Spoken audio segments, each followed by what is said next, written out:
자, 안녕하세요. 반갑습니다. 4월 28일 주식 정리해드리는 추정나입니다. 오늘도 시장 정리부터 먼저 시작해 보도록 하겠습니다. 일단 이 미국 증시 같은 경우에는 크게 올라간 것도 없고 크게 떨어진 것도 없이 혼조 마감하는 모습을 보여주었는데요.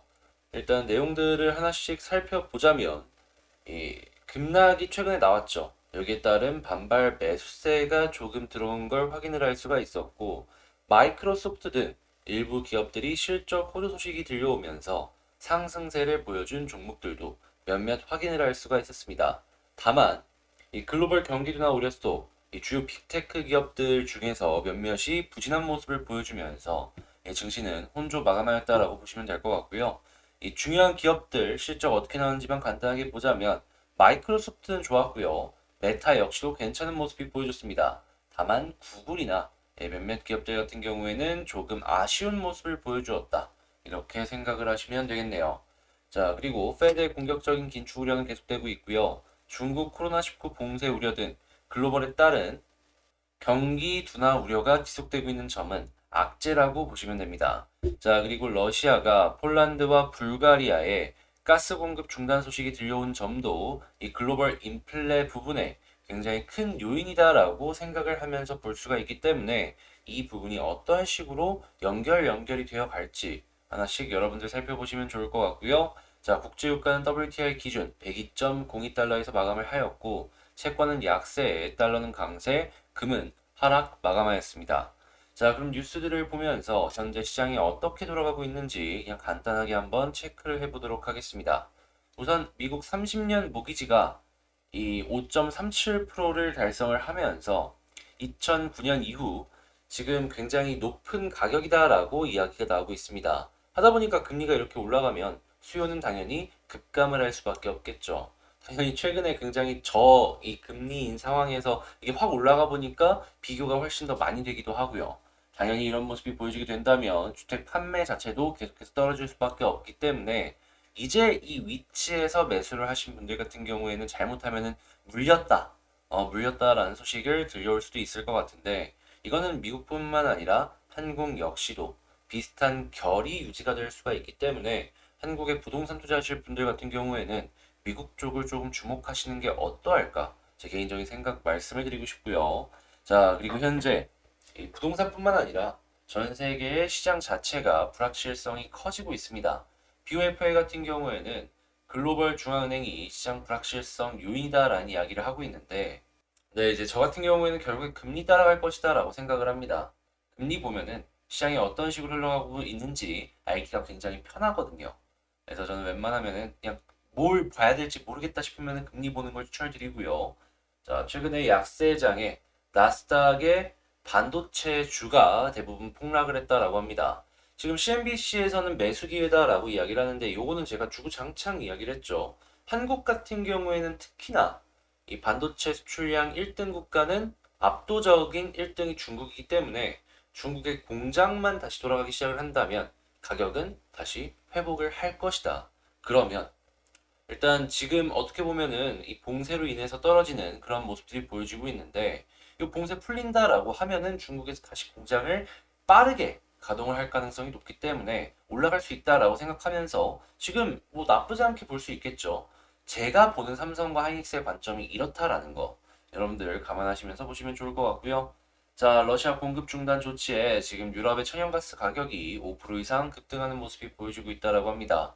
천연가스 가격이 올라가면 에너지 가격이 올라가는 것이기 때문에 생산 제품이나 부품들의 제조 단가가 올라가겠죠. 당연히 그러면 인플레이션율도 올라가고 이거는 미국 쪽에도 영향을 줄 수밖에 없기 때문에 금리 인상과도 연결이 될 것이다. 자, 이거는 22도 마찬가지겠죠. 그렇기 때문에 이게 썩 좋지만은 않구나 라는 거 생각을 하시면서 보시면 될 것 같고요. 자, 원화값 날개 없는 추락 1,400원 깨지면 뭐 금융위기급 충격이다라고 하는데 솔직하게 이야기해서 1,200원 깨졌을 때부터 좋을 건 없었죠.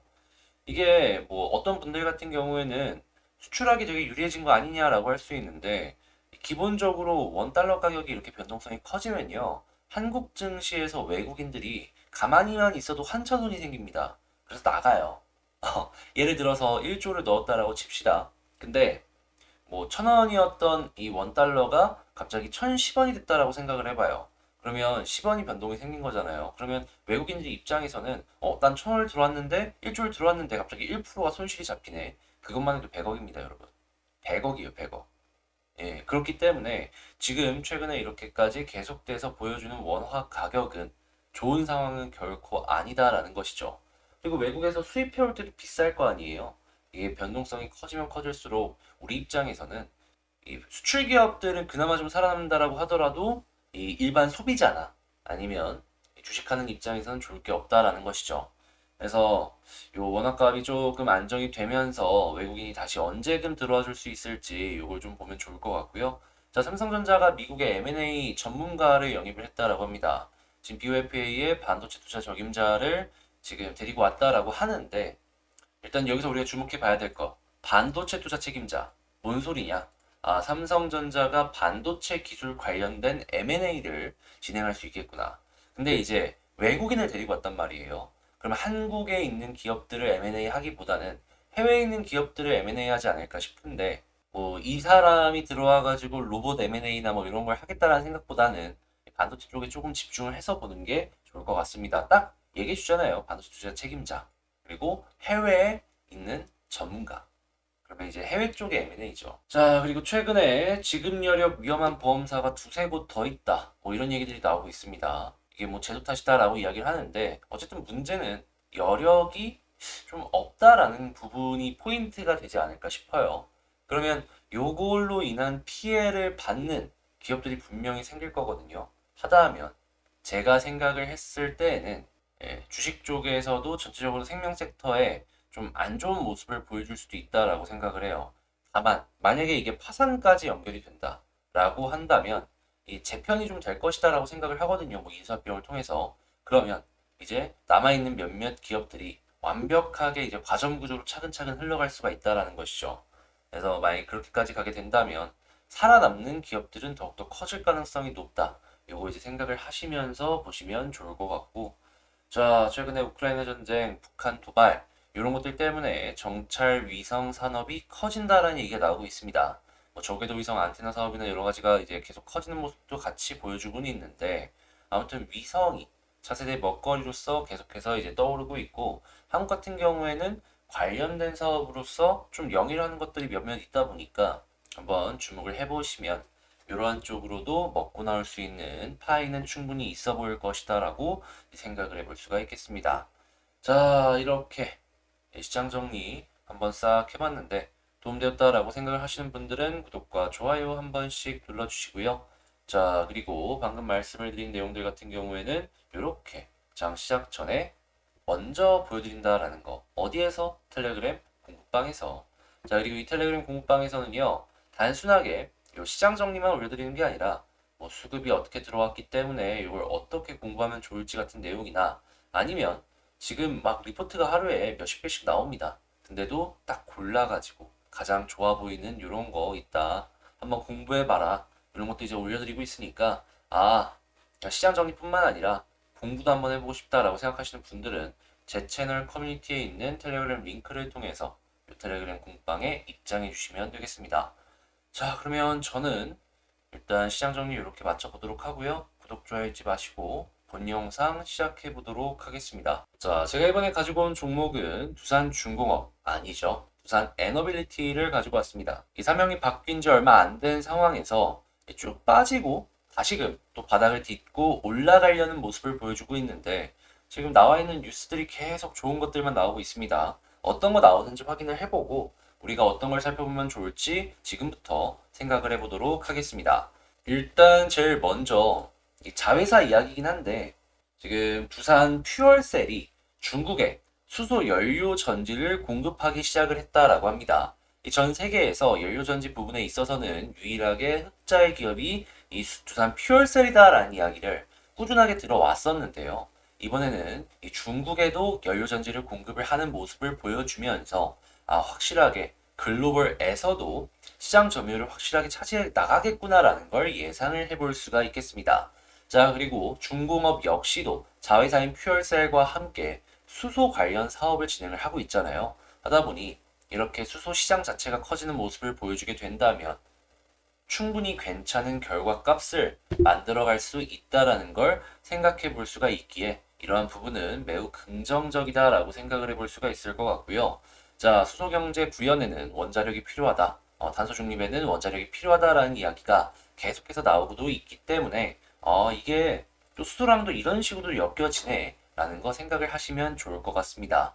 아무래도 두산중공업 같은 경우에는 대형 원전도 대형 원전이겠지만 SMR, 그러니까 소형 원전 부분으로도 충분히 괜찮은 모습들을 하나씩 보여주고 있잖아요. 그렇게 이러한 부분들이 나오면 나올수록 관련 산업이 커지는 것이기 때문에 의미 있는 점유율을 갖고 있는 두산중공업은 호재를 얻을 가능성이 커 보인다라고 생각하면서 보면 좋을 것 같습니다. 자, 그리고 투자를 해놓은 뉴스케일 파워의 상장이 코앞이다라고 하는데 여기서는 뭐 에너빌리티가 얼마를 벌까라고 이야기를 하지만 저는 개인적으로 더 주목을 하고 있는 부분이 뭐가 있냐면 얼마를 버느냐보다 이번에 생긴 현금을 가지고 뉴스케일 파워가 연구개발을 더 열심히 하고 해외 쪽으로 영업을 차근차근 진행을 했을 때 두산 에너빌리티는 과연 그렇게 커진 산업에서 어느 정도의 수혜를 받을까? 전 이걸 더 기대를 합니다. 이게 더 파이가 클 거거든요. 실제로 얼마 전에 뉴스케일 파워의 SMR에 중요한 부품을 두산 에너빌리티가 공급을 한다라는 뉴스도 나왔었습니다. 그런 걸로 봤을 때 단순하게 지분 수익으로만 놓고 이런 상황을 보는 거는 저는 옳지 않다라고 생각을 합니다. 그리고 어차피 주가 올라간다라고 하더라도 두산 에너빌리티는 뉴스케일 파워의 지분을 못 팝니다. 안 파는 게 아니라 이건 못 파는 거예요. 왜냐면 주요 사업 파트너고 이 지분을 갖고 있다라고 하면은 의미 있는 그런 위치를 차지를 하면서 같이 엮여서 진행을 할 수 있을 텐데 벌 수 있는 돈이 더 많은데 이걸 팔아서 뭐 하겠습니까? 그 몇 푼 벌자고 그걸 팔겠습니까? 이거는 안 파는 게 아니라 못 판다라는 영역으로 봐야 된다라고 저는 생각을 하기 때문에 그냥 요거는 그냥 쏘쏘하다. 그냥 나중에 먹을 수 있는 게 더 크다라고 생각을 하시면 될 것 같고 그리고 실제로 이 지배 지분을 갖고 있는 지주회사들이 이 평가하는 액수들 같은 걸 보면은 보통 할인율이 30에서 70%인데 굉장히 심하죠. 그래서 이제 이걸로 주가에 영향을 줘봤자 얼마나 주겠습니까? 자, 그래서 이런 것들 향후에 사업으로 이제 조금 생각을 하면서 보자라고 말씀을 드리도록 하겠습니다. 자, 그러면 수급이랑 차트 한번 보도록 할게요. 일단 에너빌리티 같은 경우에는 야, 드디어 금투의 물량이 이제 C가 거의 다 말랐나 봅니다. 매도세가 이제는 꺾이는 모습이 드디어 보여줬어요.